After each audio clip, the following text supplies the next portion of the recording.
ដូចអូនហើយគេងកាយផ្លូវបងដំរីដើរទៅពើគេហើយជ្រៀងនេះខ្មៅចង់លៀងរឿងណែនច្រៀងរាប់ជួបនំជ្រោះជ្រៅវាលផងដូចអូននឹងបងមួយចងណែវាលស្រែមួយរយដែលយើងទៅដល់ចិនដាកងវល់រអោបថ្មដាអក្សរចរិត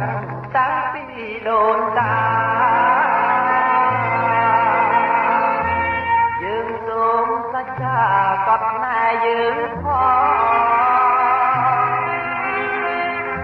វាលស្រែមួយរយមុំជ្រៀងបែបនណា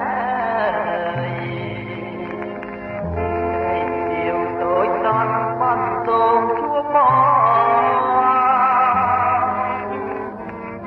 សៃឡាចរិតយើងផងថាយើងណែចងចិត្តតែមួយ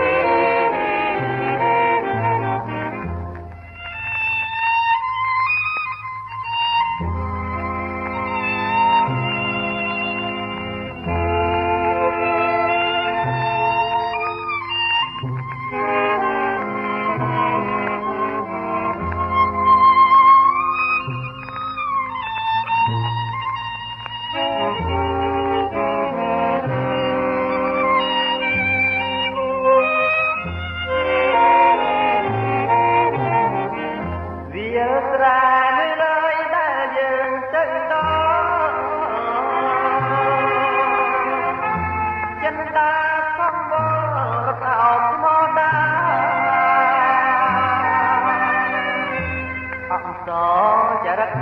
តាំងពីដូនតា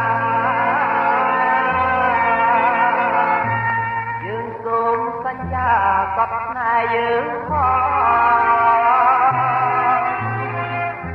វាលស្រែមួយរយមុំជ្រៀង